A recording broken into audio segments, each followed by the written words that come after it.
Та бүхэнд өнөөдрийн мэндийг хүргэе.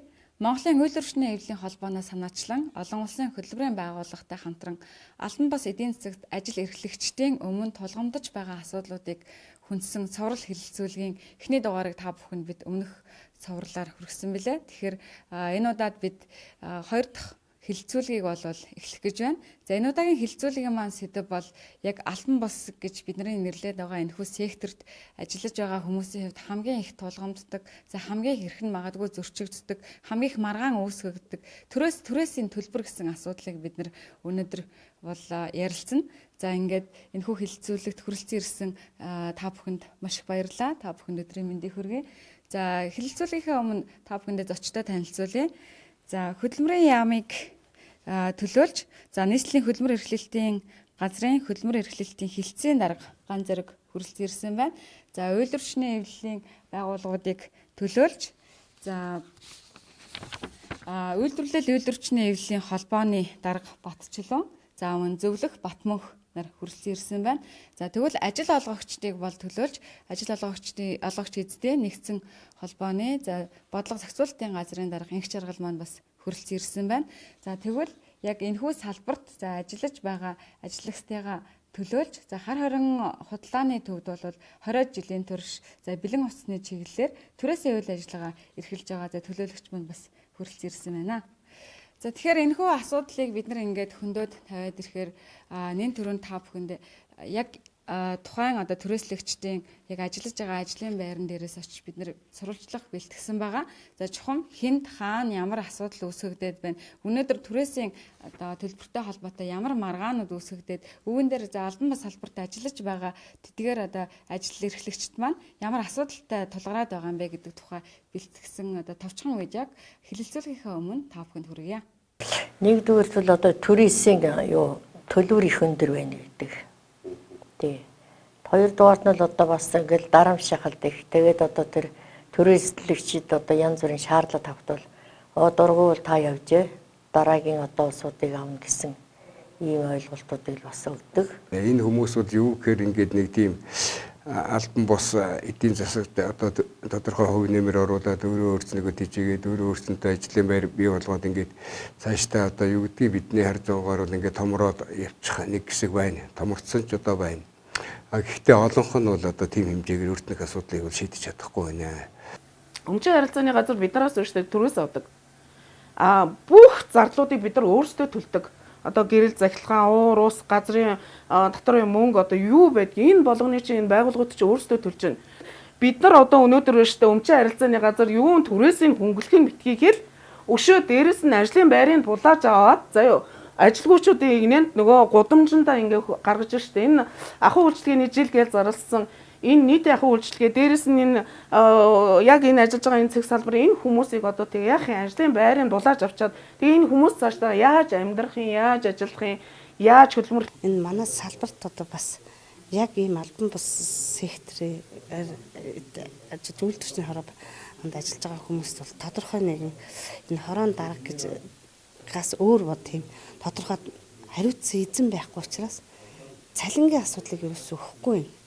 Барилгууд юус цалин бол гүйцэтгэж өгөхгүй байна. 2-3 сар ажиллавчаал тэр тодорхой караны хэрэггүй болчдөг учраас сүүлийн цалин бол юус бараг өгдөг. Жишээлбэл одоо энэ манайх одоо насаар ингээ барилгад ажилласан 30 гаруй жил ажилласан байгаа шүү дээ тэд нар чинь. Тийм хүмүүс ч одоо ингээ тэтгэврт гарч ийн 50-тай. Тэгэхээр нөгөө өвөл нийгмийн даатгалаа бөглөхгүй байсан учраас хамгийн доод хэмжээгээр гарч байна. Одоо тэгээд багш нар ингээд одоо нөгөө төрийн байгууллагын хүмүүс ахуу тэтгэврт гарахтаа ингээд амьдралынхаа асуудлыг шийдчихэж шít.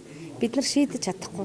Хамгийн доод хэмжээгээр нэг юм тэтгэврээ тогтоолгоод нэг 200-300 мянган төгрөг аваад явж штэ. Тэгэхээр эхний асуултаа үйлдвэрлэл үйл орчны эвлэлийн холбооны одоо дарга танд бол тавьж байна. За тэгэхээр танай холбоонд ер нь яг албан бус секторт эдгээр ажиллаж байгаа одоо хичнээн төрөөслөгч одоо хувь иргэд бол танай холбоонд бол нэгдсэн байдаг вэ? За мөн түнчлэн тэдгээрийн зүгээс ямар асуудлууд тулгамдж байгаа, ямар асуудлуудыг та бүхэнд бол дамжуулж хэлдэг вэ? Тэдний өмнө тулгамдаад байгаа гол асуудлуудыг та бүхэн бол юу гэж харж байна? За баярлалаа. Тэгэхээр албан бус салбарт ажиллаж байгаа олон мянган хүн байна. За энэ дотроо бол яг түрээсээр ажиллаж байгаа, түрээсийн гэрээгээр ажиллаж байгаа бас олон мянган хүн байна. За өнөөдөр бол энэ ажиллагчид маань бол жишээлбэл энэ байрны подволд оёдлын үйлдвэрлэл, арширны үйлдвэрлэл, жижиг ахуйн үйлдвэрлэл явуулж байгаа бас олон улсууд байна. Хоол үйлдвэрлэж байгаа салбарын хоол үйлдвэрлэгчид маш их олон байна. За ахуй үйлчилгээний олон улсууд байна. Үйлчилгээний одоо зохиолбол одоо Монгол хувцас, дээл, оёдол, гутал хувцас хийдэг. Бусд одоо жижиг ахуй хэрэглээний үйлдвэрлэл явуулдаг ийм үйлдвэрлэгчид. Манай энэ ажиллагчдын өмнө түрээсээр ажиллаж байгаа улсуудын өмнө тулгарч байгаа гол хэдэн асуудлыг би хэлье юуны өмнө. За энд бол өнөөдөр ажил амралтын цаг гэж байхгүй болцсон байна. Өнөөдөр хөдөлмөрийн хуулиар 8 цаг ажиллаад хагас бүтэн сайдар албан ёсоор амарч явах хэрэгтэй. Гэтэл бол ерөөсөө өдөр шингүү бараг шахуу ажиллаж байна. Хагас сайн бүтэн сайдаргүй ажиллаж байна. За нөгөө нэг асуудал бол хөдөлмөрийн нөхцөл бол маш муу байна.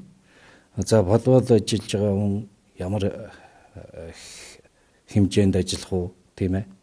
Бусад одоо хөдөлмөрийн аюулгүй байдал, эрүүл ахуйн асуудал хангасан ийм одоо ажлын байр бол бас их байхгүй байгаа.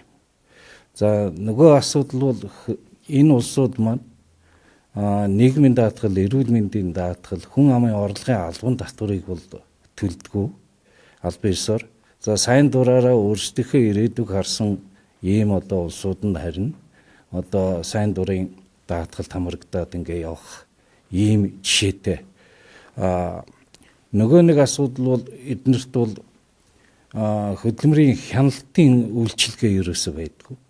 Энийг бол хөдөлмөрийн хяналтын байгууллагууд, эрүүл ахуйн хяналтын байгууллагуудын одоо хараа хяналтаас хол бараг шахуу одоо ингэ явж идэг. Иймэрхүү одоо олон одоо бэрхшээл байгаа юм. За нөгөө нэг асуудал бол түрээслэгчид маань төлбөрөө төлөхийн тулд, түрээсийн төлбөрөө төлөхийн тулд өнөөдөр түрээслэгчийн дарамтанд үндсэндээ байгаа. Тодорхой эрхтгш гэрээний хэлбэр байхгүй.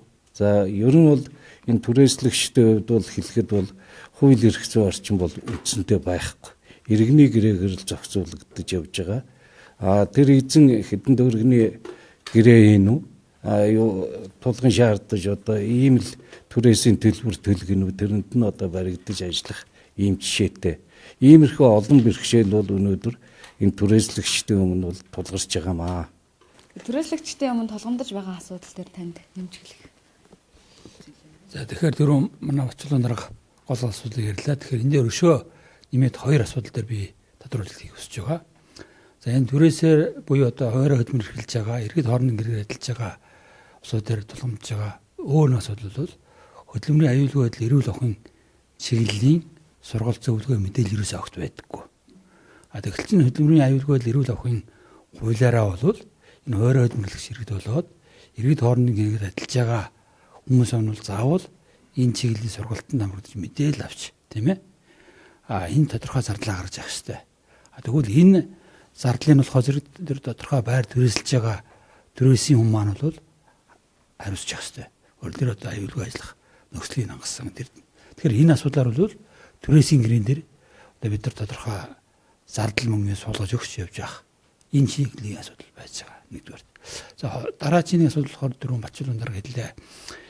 Энэ улсуудын бол түрээсийн зардал буюу одоо маш их дарамт ирдэг. Тэгвэл чинь эдгээр маань нөгөө талаасаа бол цалин хөлс орлого нь тодорхойгүй гэдгээс үндэслээд татвар нийгмийн даатгалаас төлдөггүй сутаадаг. Яг өнөөдөр жишээл би зүгээр шинээр аваад үзье л да. Тухайн одоо өсчийн үйлчлэгээ эрхэлж байгаа түрээсэлж байгаа нэг салууны одоо өсчин байлаа гэж үзэхэд тэр бол татварт болоод нийгмийн даатгал сайн дураараа гэж хэлдэг. Ингэж хэлэхдээ бол би орлого олоогүй гэдэг юм уу? Ингэж хэлээд хамгийн бага хэмжээгээр татвараа төлдөг, эсвэл шимтгэлддэг. Тэгвэл чинь өнөөдөр хуулиар бол тэр үйлчлэг эрхэлж байгаа хүмүүс тодорхой мэрэгжлийн зэрэгтэй, ур чадвартай мэрэгжлийн үйлчлэг үзүүлэх хэрэгтэй болоод ирж байгаа. Тэгэхээр энэ утгаар бол манай холбооноос өнгөрсөн онд ахуй үйлчлэгийн салбарт ажиллаж байгаа ажилчдын мэрэгжлийн тарифын хилцээр гэдэг юм хийж өгөөд тухайлбал одоо өсчин бол 1-2 дугаар зэрэгтэй байна. 3 дугаар зэргийн өсчин бол тийм хэмжээний цалинтай байна гэдэг нэгэ тогтоод өгсөн. Тэгэхээр энэ хэмжээгээр бид нэр явах хэрэгтэй. Татвар даатгалаа төлдөг. Энэ хэмжээгээр нөгөө орлогоо тариа тогтоод иймэр орох хэрэгтэй. Тэгэхээр энэ тал дээр бид нэр бас тэр улсуудыг эрдэнэ нэвтрүүлэх зарчмаар энэ асуудлыг хилцүүлэх тийм ээ. Энэ асуудлыг бас манай холбооноос хийх гэж уушааттай явж байгаа. За баярлалаа. Тэгэхээр түрээслэгчтэй маань өмнө мэдээж тулгамдж байгаа бол маш олон асуудлууд байгаа. За тэдгээрээс бол одоо хамгийн одоо тод жишээний нэг асуудал бол түрээсийн төлбөр одоо ингээд гинт нэмэгдчихдэг тийм. За одоо жишээлбэл хин нэгэн дүнжин гарах худалдааны төвд ингээд за анхныхаа бизнесийг эхлүүлье, шинэ газар нэгдэж байна гэд ингээд бүх зүйлээ ингээд за магадгүй зээл авах нь аваад эсвэл тий өөрөө маш их эрсдлийг өөрөөд ингээд лангуу авдаг, гэрээ байгуулдаг. Гэтэл төлбөр нь ингээд гинт өсчдөг. Тэгээд өсөхдөө яах вэ гэхээр одоо ажил олгогч тэнд түрээслүүлж байгаа эзэдийн зүгээс бол за ингээд манай үн ингээ өслөө гэд нөгөө хүмүүс маань бол за би энийг ингэж төлж чадахгүй штэ ингээд ийм боллоо энэ төр гэх тэгэхээр за нэг бол төлж чадахгүй бол за тэгээд дараагийн үндэ ингээд юугаа тавьж өгөө зайгаа тавьж өгөө гэдэг нэг асуудал ярьдаг. За нөгөө асуудал нь бол за бас энэ түрээслэгчдийг одоо түрээсийн төлбөр авж байгаа эзэд нь болол нөгөө талаас бас өөрсдийнхөө тийм хувийн одоо үзлэр хувийн үзмжээр бас хандах хандлага бол маш их байдаг юм байна л да. Жишээлбэл нэг түрээслэгч байлаа гэхэд та бол маш их хил ам хийдэг, телевизээр ярилцлага өгдөг. Тийм болохоор таныг бид нэр энэ газартаа байлгамааргүй байна. Та одоо энэ ингээд юугээ одоо лангуугаа ингээд чөлөөлөд өгөөч юм уу те. Шууд тэгээд өөрийнхөө үзэл бодлыг тулгадаг. За энэ тал дээр хэрвээ тэр албан бус салбарт ажиллаж байгаа түрээслэгч маань хэрвээ яг гэрээгээ зөв хийгээд анханасаа албан салбарт гэдэг утгаараа ажиллаг байсан бол магадгүй ажилчид бол жишээлбэл гинт ингээд тийм одоо удирдлагатайгаа маргаа үсгэд гинт халагдсны тэтгэмж ч юм уу те ямар нэгэн байдлаар ингээд буцаагаад хангамж хамгаалалт бол авж байгаа. За энэ тохиолдолд бол нөгөө нэг түрээслэгч маань за тэгэл эзнийхээ үзмжээр за ингээд байхгүй одоо миний бизнес тухайн хүний бизнесээ бол ингээд зогсоход ч юм уу те том эрсдэл ингээд хүлээхэд бол хүрж байгаа юм л да. Тэгэхээр энэ дээр одоо би асуултаа бол ажил олгогч эзэдийн нэгдсэн холбоонд бас татмаар байна. За бас энэ асуудлыг бол танд бас татмаар байна. Ер нь түрээсийн төлбөр яагаад тэгж гинт ер нь огцом өсдөг юм бэ? Энэ дээр бол ямар тайлбар байж болох вэ? За нөгөө талаас огцом өсгсөний төлөө магадгүй ингээд гинт өмнө гэрээнд тусгагдаагүй байж гинт нэмэгдсэний төлөөх тэр эрсдлийг яагаад түрээслэгч хүлээдэг юм бэ? Эсвэл энэ таал дээр ажил олгогчийн зүгээс ямар нэгэн хүлээдэг хариуцлага юм байна уу? За баярлалаа. Ер нь бол ажил олгогч гэдэг хүн маань ашигын төлөө ажилладаг юм хүн байгаа. Өөртөө ашигтай ажиллахын тулд одоо байраа түрээсэлж байгаа тэр хүмүүс хамгийн гол түрээсийн төлбөр нэмэгдэж байгаа шалтгааныг бол бид ингэж үзэж байгаа. Нэгдүгээрт бол энэ ажил олгогч нар бүгд л зээлтэй хүмүүс байгаа. Өөрийн 100% хөрөнгөөрөө энэ компанийнхаа үйл ажиллагааг явуулж байгаа компаниуд бол маш цөөхөн. Тийм болохоор эднэрт түрээсийн төлбөрөө нэмэх шалтгаан нь болохоор банкны зээлийн хувь өндөр байгаа. Хоёрдугаарт валютын ханш байнга хэлбэлцэж байна. Валютын ханш байнга өсөж байна. Гуравдугаарт одоо энэ төрөл бүрийн даатгалууд маш их нэмэгдэж байна. Хэдий тэр ажил олгогч нар маань байраа түрээслээд ашиг олж байгаа ч гэсэн тэднэр чинь тодорхой хэмжээний ажилтнууд доор ажилуулад тэднэрийнхаа даатгалыг төлөөд ингээд даатгалууд бол яг улсад төлөх ёстой даатгалуудаа төлөөд явж байгаа хүмүүс байгаа. Тийм болохоор ийм зүйлүүдээс шалтгаалаад бол энэ түрээсийн төлбөр нь бол ойр ойрхон хэлбэлзээд ингээ өсөд идэг ийм магадлал бол өндөр байгаа гэж бид үзэж байгаа. Ер нь бол яг тэр байр түрээсэлж байгаа тэр ажил олгогч гишүүн манай холбооны гишүүн хэд хэдэн компаниуд байдаг. Тэднэрт тулгамдж байгаа асуудал гэж ярилцлаа. Ерөөсөө л энэ хэдийг л хэлдэг. Ингээд төрөөс тийм доктортой юу татварын бодлогоор дэмжлэг байхгүй. Тэгээд байнга ингээд юмнууд нь өсөж татварууд нь өсөж идэг, нөгөө дулаан цахилгааны үн байнга өсөж идэг. Энэ бүх төлбөрийг чи энэ ажил олгогч нар чинь төлж байгаа. Тийм учраас энийгээ дагаад түрээсийнхаа төлбөрийг төлдөг гэдэг ийм түрээсийнхаа төлбөрийг өсгөдөг гэдэг иймэрхүү асуудлууд бол яригдж байсан. За яагаад энэ эрсдлийг түрээслэгч яаж юм бэлээ? Энэ дээр бол ерөөсө 100% миний бодлоор бол гэрээгээ л анх байгуулахдаа аль тал нь гэрээн дээр л бүх зүйлээ тусгаж аль талынхаа эрсдлийг бодож гэрээгээ байгуулах нь бас зүйтэй байсан болов уу гэж бодож байна. Яг энэ алтан бус салбарт ажиллаж байгаа хүмүүс маань яг энэ гэрээний талаар ойлголт маш муу байдаг. Тэгээд зарим ажил олгогч нарыг бол би бүгдийг нь гэж бол хэлэхгүй. Ялангуяа энэ алтан бус секторт үйл ажиллагаа явуулж байгаа ажил олгогч нар бас өөрийн сонирхолд нийцсэн тийм гэрээ байгуулдаг тийм магадлал бол байж болно. Байдаг талаас. Гэхдээ л аль тал нь бол хөдөлмөрийнхөө тухай хуулийг мэддэг байх хэвээр, иргэнийхээ тухай хууль дээр үндэслээд энэ гэрээгээ боловсруулж эцэст аль тал нь зөвшөөрсөн тохиолдолд гарын үсэг зураад энэ гэрээ хүчин төгөлдөр олж мөрдөгддөг байгаа. Тийм учраас ажил олгогч нь ч тэр яг тэр түрээсэлж байгаа хүн ч тэр хуулиудаа маш сайн мэддэг. Тэгээд тэр гэрээ контрактаа байгуулахдаа сайн уншиж, танилцж тэгснийхээ үндсэн дээр гэрээ байгуулж ажиллавал аль талд нь иймэрхүү асуудал гарахгүй байх гэж бодож байна. Тэгэхээр ажил олгогч тал за түрээслэгчийнхээ эрх ашигыг ингээд бодоод тэгэхээр ажил олгогч тал нь бас өөрөө ингээд эрсдэл өөрчиж байна тий. Төрийн зүгээс одоо гинт гарч ирдэг татвар, гинт нэмэгддэг одоо тэр бусад хууль зүйн зохицуулалтаас болоод бас ингэж энэ асуудал үүсдэг юм байна. За тэгэхээр энэ тал дээр ер нь засгийн газраас хэрэгжүүлж байгаа бодлого хууль тогтоомжид ер нь ямар зохицуулалт байдаг юм бэ? Яг энэ асуудлыг ер нь шийдвэрлэх тал дээр яг ямар үйл ажиллагаа одоогоор хэрэгжүүлээ явж байна? За хөтөлбөр нийгмийн хамгааллын яамнаас бол одоо үндэсний зөвлөөр дамжуулаад 6 хөтөлбөрийг хэрэгжүүлдэг. За энэ хөтөлбөрүүдийн дотор бол одоо бас нэг борлуулалтын болон төрийн хөнгөлөлтийг хэмжээг тодорхой хэмжээгээр бас мөнгө нь одоо хөнгөлөлт үзүүлдэг байгаа. За энэ хөтөлбөрүүдийг бол одоо залуучуудын гарааны бизнес хөдөлмөрлөлтийн хэмжээ хөтөлбөрт тодорхой хэмжээнд суулгаж явсан. За 2020 оны хувьд бол хөтөлбөр маань арай бас үндэсний зөвлөөрөөр хэлэлцэж батлагдаагүй байна. За энэ онд бас яаж суух юм байгаа. Ер нь бол залуучуудыг өөртөө ажлын байр бий болгох, тий өөртөө бас эзэн байх гэдэг нэг үеийн тодорхой үеийн бас нэг хандлагуудад чиглэсэн байдлаар хөтөлбөрүүдийг бол тусгаад ажиллаж байгаа.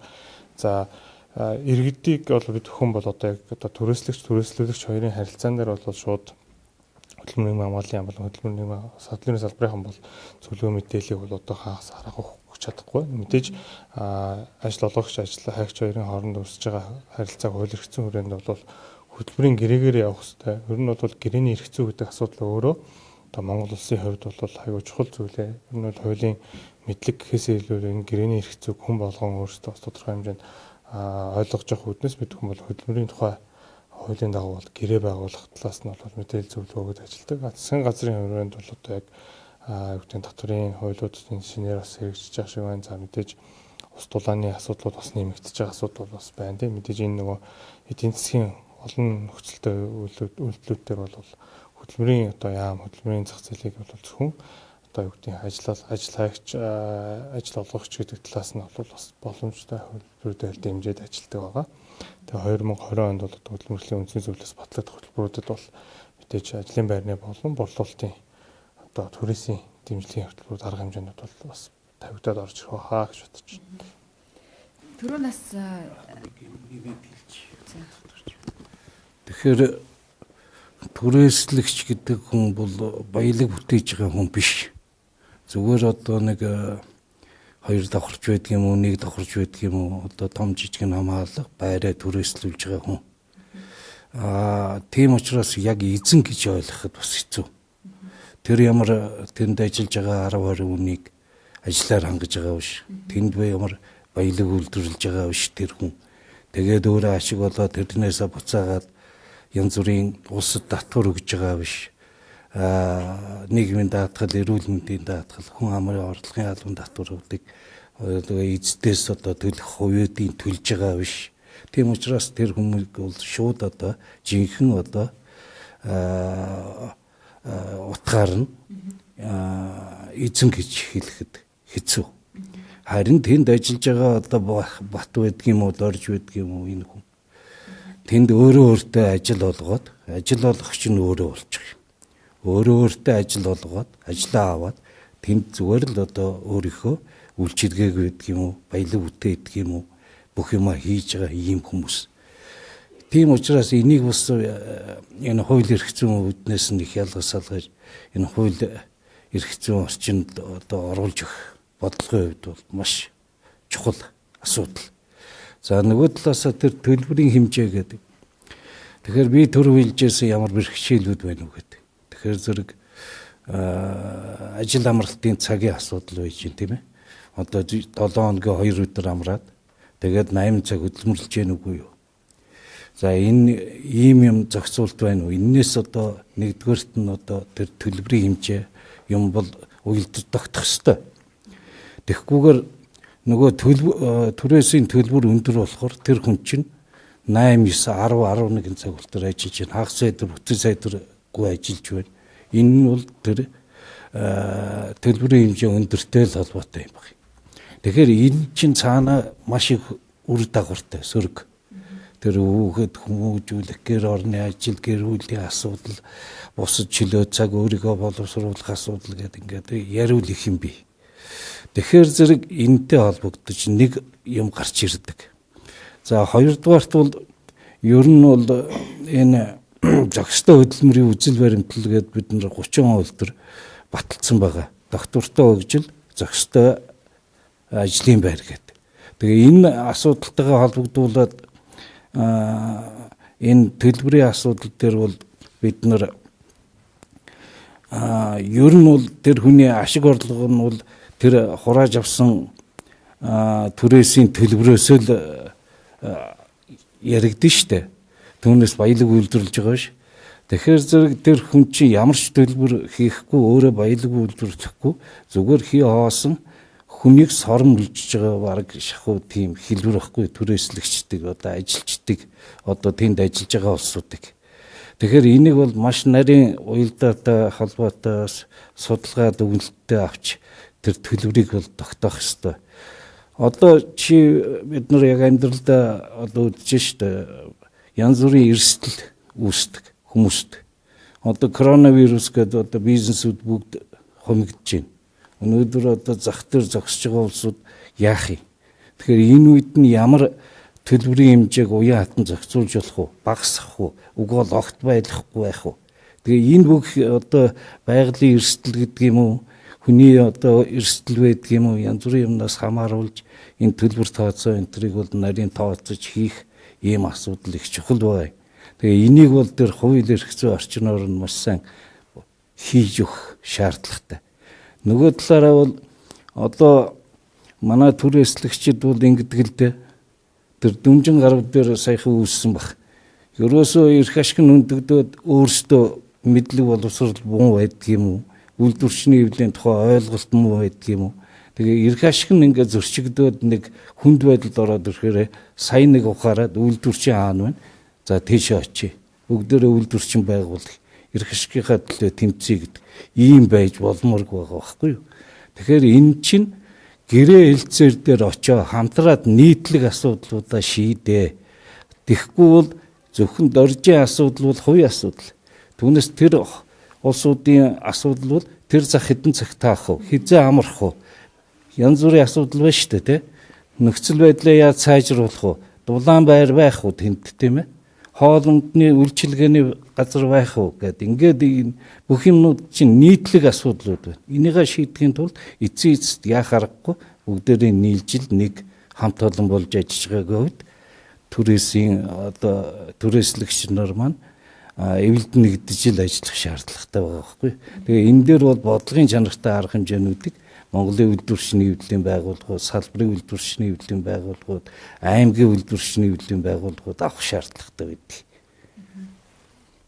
За баярлалаа. Тэгэхээр таны яриан дээрээс яг ургуулад надад хоёр асуулт байна л да. Нэг талаас төрийн зүгээс түрээслэгч болон түрээслүүлэгч хоёрын одоо эдгээр үүсэж байгаа маргаан эдгээр харилцаан дээр ямар зохицуулалт одоо хуулийн бодлого хэрэгждэг юм бэ? Тэгээд түрээслэгчийн түрүүнд бол хэлсэн түрээслэгч бас өөрөө эрсдэл өргөдөг. Тэр эрсдэл нь юутай холбоотой байдаг гэхээр одоо төрийн зүгээс явуулж байгаа одоо ерөн шийдвэрүүд тэр бүхнээс хамаардаг гэж. Жишээлбэл газрын үн нэмэгдснээс болоод түрээс нь нэмэгдээд тэгээд нэгэнт тэр одоо байрныхын зардал нь өсөд түүнээсээ хамаараад түрээслэгчтэй бас түрээсийг нь өсгөдөг бас ийм хандлага бас байгаад байна. Энэ дээр ер нь бол ямар байр суурьтай байна?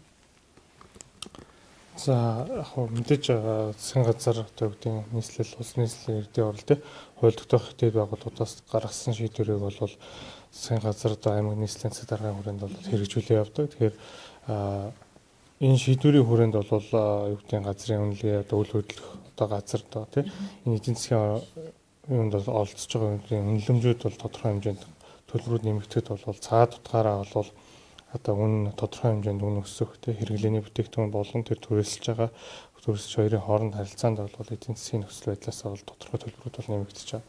За энэ нь бол мэдээж би одоо бүх асуудлуудыг ингэж тэгж гэж хэлэхэд бол үүтэй.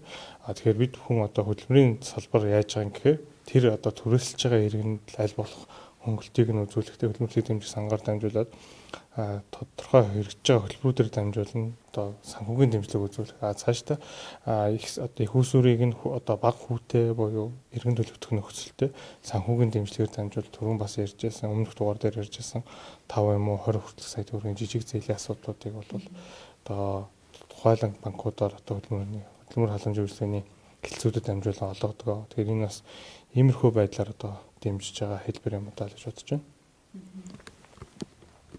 За баярлалаа. Тэгэхээр түрүүнд бас та хэлсэнтэй ер нь бол түрээслэгчтэндээ асуудал байна. Асуудлуудыг бол шийдэх бас нэг гаргалгаанд л хоорондоо эвлэлтэн нэгдээд за түүнийгээ болвол яг ингээд төр засгийн байгууллагаар ингээд дамжуулаад өөрсдийнхөө эрх ашигыг ирээдүйн одоо баталгаа болсон тэр бүх эрхийг олд идэх боломж байна гэж. Тэгэхээр манай хилцүүлэгт маань бол хар харин худалдаа үйлчилгээний төвийн түрээслэгч бат огтох ах бол хөрөлцөн ирсэн байгаа. Тэгэхээр таны хувьд бол бас маш олзор хууштай юм бидэрт бол хэлсэн л дээ. Хар харин яг захын хувьд бол өөрөөсөө ингээд ивтэй үйлдвэрчний эвлэлээрээ дамжуулаад за түрээсийнхээ үнийг тодорхой яг ингээд одоо юунд хэмжээнд яг ингээд бариад бол 5 жилиг болж байгаа гэсэн энэ туршлагаасаа хаваалцахгүй юу? За баярлалаа. Манай харин худалдаа үйлчилгээний төв үйлдвэрчний эвлэлийн байгууллага байгуулад 3 жил гарсан болж байна. Энээс өмнө бол харин захиргаанаас бол жил болоод манайх түрээсээ яг тэд болголоо. Тэгэл заавал нэмж хэлдэг байсан. Энэ байдлыг бол бид нэр халахын тулд үйлдвэрчний эвлэлийн байгууллага байгуулад харин худалдааны төвийн захиргаатай харилцан үүсгэн дээрээс байгуулад ажиллаж байгаа. Энэ хугацаанд бол одоо харин худалдаа үйлчилгээний төвийн захиргаанаас тавьсан түрээсийн төлбөр өндөр байсан. Үйлдвэрчний эвлэлийн байгууллага байгуулснараа бид нар бол харилцан ярилцаа тэр тухайн байгууллагад учирч байгаа. Тэр чинь байгууллага учраас зовлон байгаа шүү дээ. Тэр том барилгыг барихад хэдэн төгрөгийн зардал гаргасан энэ төргээд тэр бүгдээрээ ил гаргаж тавьж байгаа. За манайх ийм хэмжээний өртөө. Тэ? Ийм учраас бид нэр энийгээ төлөх араас графикийн дагуу ингэ шахагдаад байгаа учраас ингэмээр байна. Бид нэр одоо 550 600 болгомоор байна гэсэн. Энэ бол манай одоо энэ түрээслээд ажиллаж байгаа энэ түрээслэгч нарын хувьд бол өндөр байна. Гэдгийг бид нэр тавиад тэгээд 460 мянга гэдэг тэр 6 м квадратын 460 мянга дээр тогтоод энийг 5 жил ямар нэгэн байдлаар хөдлөхгүй гэж тохирсон. Ингээд тэр харин захиргаатай харилцан ярилцсны үнцэн дээрээс ингээд одоо сайхан ажиллаж байна. Би бол 100% хүмүүсийн таалагдж байгаа гэж үзэхгүй байгаа, заримд нь таалагдж байгаа, заримд нь өндөр байна л гэж үзэж байгаа бох тий. Аль альнийхаа зовлонг л нийлж байгаагийн жишээ дээр. Тийм л болсон манайх бол одоо бол сайхан л байна. Түрүүнд бас та хэлжсэн За ингээд ямар ч хэсэн түрээс огцон мөс эрсдлээс үйлдвэрчний хөвлөл байгуулснаар болвол за ингээд гişүүдийгээ те тэнд ингээд худалдаа намаа эрхэлж байгаа бас тэр чи хүн хөдөлмөр те хөдөлмөр эрхэлж байгаа бүх хүмүүсээ ингээд хамгаалж чадж байна гэж байна. За тэгвэл нөгөө талаасаа бас одоо тэтгэврийн асуудал те одоо ингээд залуудаа ингээд хүмүүс маань ингээд биений эрүүл чирийг ингээд эрч хүчтэй ингээд магадгүй уртссан цагаар ингээ өдөр болгон ажиллаад ямар нэгэн ачаал авахгүй нэ. Гэхдээ ирээдүйд алстаа тэр хүн яг энэ ажлаа ингээ зогсоолоо гэхэд цаашдаа юу хийх вэ? Тэн дээр ингээд хэрвээ албан салбарт байсан бол тэр маань ингээ тэтгэврээ аваад тэгээд магадгүй илүү амар тайван байх нь нэ. Гэтэл энэ дээр бол таны одоо яг хар хорин худалдааны төвийн одоо түрээслэгчдийн хувьд бол ямар асуудалтай байдаг вэ? Энэ тэтгэврийн асуудал бол одоо энэ тэтгэврт гарахад бас нэг тодорхой хугацаа улсад хэдэн жил ажилласан байх ёстой, хэдэн жилийн даатгал төлсөн байх ёстой гэд тэрэнд дутцсан улсууд бол зөндөө байна. Яагаад гэвэл 20 жилийн өмнө 15 жилийн өмнө хүүхдүүд нөгөө 2 3 уулаа ихтэй сургуульд орсон. Тухайн төлбөрийг төлөхийн тулд зах руу гараа явуулсан. Тэгээд сайн дураараа төлөхгүй нөгөөдгөө төлөх одоо тийм сэтгэлгүй явсаар байгаа. Одоо яг ингээд хөгшрөд ирэнгүүт л нөгөө тэтгэврийн асуудал хөндөгжилж байгаа байхгүй юу. Одоо тэгэхээр одоо сая одоо 1 сарын 1-ээс хэрэгжиж ихсэн хуулийн дээр болохоор малчид хуурай хөдөлмөр эрхлэгчид гэж байгаа. Тэгээ хуурай хөдөлмөр эрхэлдэг хүншүүдэгээд яваад очихлаар та улсад татвараа төлөөгүй байна. Тэ? Гэт нөхөн төлөх тийм боломжгүй болгож байгаа байхгүй. Одоо энэ зах руу гарч байгаа энэ зах гэж одоо ярил л да. Тэ энэ рүү гараад ингээ хөдөлთა үйлчлэгээ хийгээд байгаа улсуудыг бол нэг удаа бас тэр нөхөн төлөвлөх хэмжээний арга хэмжээг бас төр засгаас авах ёстой гэж би бол өөрөө бол хардаг. Тэгээ тэрийг одоо хаана бол одоо манай энэ үйлдвэрчний эвлэлийн байгууллага энэ төр хөөцөлдөх байх л хөөцөлдөөсөө гэж бодож байгаа тий. Яг л одоо тэрэн дээр чинь малчид гэдэг малчид бол хувийнхаа өөрсдийнхөө өмч хөрөнгийг л хариулаад маллал тий юу гэж байгаа. Энэ хуваарь бизнес эрхлээд зах дээр зогсоод худалдаа үйлчлэгээ хийж байгаа улсууд яг адилхан хувийнхаа ямиг тий ард түмэнд хэрэгтэй хувьд сунаар одоо юу гэдэг тэр бүх юмыг авчираад зарж байгаа байхгүй тий. Яг адилхан учраас яг л ижилхэн л байлгамаар байгаа. Тэр тэтгэврийн асуудлыг бас энэ юу л да хуучин тогтолцооны үеих шиг худалдааны байгууллага биш шүү дээ. Захын эзэн тэр түрээслэгч албан ёсоор бараа материал оруулж ирдэг юм уу, дотоодоос хангадаг юм уу, гаднаас экспортоор импортоор авдаг юм уу. Тэгээд эднэрт тараагаа за та нар зараа тийм ээ. Ийм юу цалин хөлс өгнөө, ийм нэмэгдэл урамшуул өгнөө. За ийм нөхцлөөр хангана гэсэн ийм одоо тогтолцоо биш болсон өнөөдөр. Эдгээр чинь бүгдээрээ л хов худалдаач тийм биз дээ. За нэг 2 ах дүүтэйгээ ажилдаг юм уу, эхнэр хүүхдтэйгээ ажилдаг юм уу, ийм бичил одоо тийм ажил олгогчд өөрсдөө. Тэгэхээр зэрэг зүгээр үйлдвэрчний эвлэлийн байгууллага ганцхан түрээсийн төлбөр ярих биш. Энд чинь асар өргөн асуудал шүү дээ. Энэ зохистой хөдөлмөрийн 17 шалгуур үзүүлэлт байгаа юм.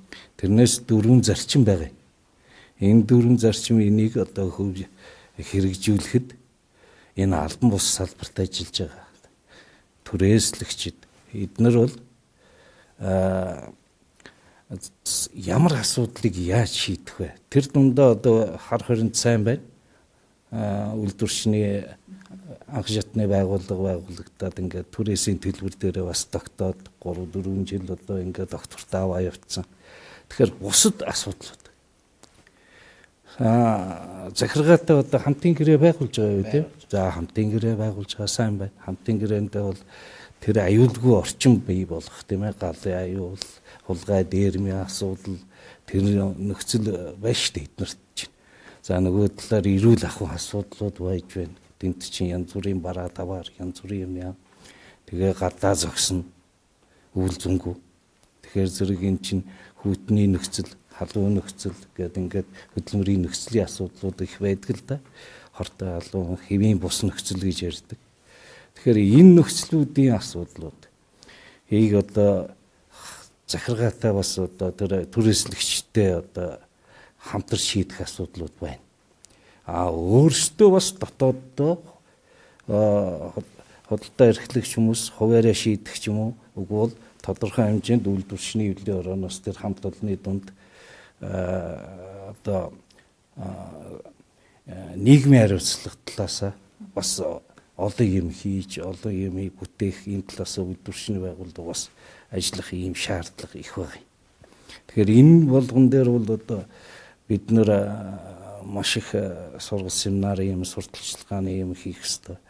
Тэгээд тэр захиргаатай одоо хамтарч юу хийж болох вэ? Та нөхдүүдийн өмнө тэрийг одоо судлаа гаргаж ирээд хамт олонны хурлаа хийж байгаа асуудлаа шийдээд ингээ явах ийм өвөрмөц асуудал л да энэ чинь. Түүнээс нэг үйлдвэрийн газар байгаа биш. Нэг одоо томхон компани байгаа биш тийм биз дээ тий. Тэгэхээр тэнд бол амар бас гайгүй. Үйлдвэрчний байгууллага юунд орох вэ, яах вэ гэж шийд. Эднэрт бол хэцүү. Гэхдээ эдгэрийн асуудлыг шийдэхэд бол тийм гарц гаргалгаанууд байна л да зөндөө байдаг. За баярлалаа. Түрүүнд таны одоо яриан дээр үндэслээд бас хөтөлбөр нийгмийн хамгааллын яамны зүгээс бас асуулт асууя гэж бодлоо. Тэгэхээр худалдаа эрхлэгчдийн зүгээс ялангуяа түрээслэгчдийн зүгээс бол тэтгэр хэмж тогтоох асуудал дээр бол нэлээд их хүлээлттэй. За бас энэ дээр бол өөрсдийнх нь зүгээс яг асуудлыг сонсоход бол тийм хаягдсан байдалтай байдаг гэсэн тийм бас гомдлууд нэгшил гардаг л да. Тэгэхээр энэ дээр ерөн төрийн зүгээс ямар бодлого хэрэгжүүлдэг юм бэ? За яг ер нь бол нийгмийн даатгалын нэг 7 багц хууль байгаа тийм. Энэ дотроо бол мэдээж нөгөө нийгмийн даатгалын хувь хэмжээ тогтоохоос ахуулаад тэтгэврийн одоо олголт хүртэл. Ер нь бол засгийн газрын шийдвэрээр энэ бол бас өмнө нь бас нэлээд хэдэн жилийн өмнө бас нөхөн төлөвлөж ирсэн. Одоо дахиад 2 дахь удаагийнх нь бол ямар ч байсан засгийн газрын тогтоох шийдвэр гараад зөвхөн баттаа тодорхой хэмжээний одоо малчин хуваар хөдөлмөр эрхлэгчдийг шаардлага хангасан юмнуудыг нь бол ажилласан жилийг нөхөж тооцоолж ах шиг. Тэр энэ нөгөө цаашдаа бас малчтын тэтгэврийн асуудал тэр хуваарь хөдөлмөр эрхлэгчдийн тэтгэврийн асуудал байгаа. Тэгэхээр мэдээж нийгмийн даатгалын сангийн одоо ачааллыг бас тодорхой хэмжээнд бодолцож үзээд шийдвэрүүд бол гарсан баг. Тэгээд энэ мэдээж энэ нөгөө салбараараа 3 талт хэлэлцээ байна. Үйлдвэрчний эвлэл ажил олгогч, за засгийн газрын бас 3 талын хамтын хэлэлцээр өрөөнд цаашдаа энэ асуудлуудыг яаж шийдвэрлэхийг бол би бас мэдгүй. Гэхдээ энэ асуудлуудыг цаашд нь тавиад боломжтой судлаад тий нөхцөл байдлын нас түн шинжилгээг хийгээд бас боловсруулаад оруулах бас боломжтой байх гэж бодож байна. За баярлалаа. Тэгэхээр бид та бүхэндээ Монголын үйлдвэрчний эвлэлийн холбооноос санаачлан олон улсын хөтөлбөрийн байгууллагатай хамтран албан бус одоо салбарт хөтөлмөр эрхлэгчдийн өмнө тулгамдж буй асуудлыг одоо хөндөж гаргах зорилготойгоор 5 цуврал болол хэлэлцүүлгийг өрнүүлж байгаа. За өнөөдөр бид нар бол түрээсийн төлбөр гэсэн асуудлыг бол хэлэлцлээ. За тэгэхээр та бүхэн бас харсан бах бүх талын санаа бодол, байр суурийг сонслоо. Мэдээж түрээсийн тал дээр бол нэг талаас түрээслэгчид бол өөрсдийн хөдөлмөрийн аюулгүй байдал, ажиллах цаг, за эрүүл мэндийн цаашлаад, за тэтгэвэр тэтгэмж, за мөн түнчлэн түрээслүүлэгч талаасаа одоо ирж байгаа дарамт шахалт гэд асар их асуудалтай байна. За нөгөө талаасаа бас ажил олгогчдын зүгээс, төрийн зүгээс бол өөрсдийн одоо шугамар за хөтөлбөр хэрэгжүүлэх шугамар тэдгэрийг бол шийдэхэд бол зохицуултыг бол хийсээр явсан байна. За мөн түнчлэн түрээслэгчдийн өмнө тулгамдж буй асуудлуудыг одоо шийдэж болох бас нэгэн чухал одоо гарц гаргалгаа нь бол хоорондоо эвлэлтэн нэгдэж үйлдвэрчний эвлэлтэй болсноор за яг түрээслэгч талдаа захиргаа талтайгаа одоо яг хуулийн дагуу албан ёсны гэрээ хэлцээр байгуулах замаар л өөрсдөө эрх ашигыг бол хамгаалах бас нэгэн бас гарц гаргалгаа байна. Тэгэхээр ер нь бол энэ сэдвийн асуудлыг бол бид нар бол хэлэлцээд бол дуусшгүй. Тэгэхээр та бүхэн өнөөдрийн хэлэлцүүлгийн дунд дор бүрнээ бас өөрснийхөө дүгнэлтийг хийсэн байгаа хаа. Тэгэхээр манай хэлэлцүүлэг бол цааш үргэлжилж байгаа. За бид яг Монгол улсад албан бус секторт одоо ажиллаж байгаа ажиллагчдынхаа өмнө тулгамдж буй асуудлуудыг хүндсэн цуврал хэлэлцүүлгээ үргэлжлүүлэн хүргэх болно.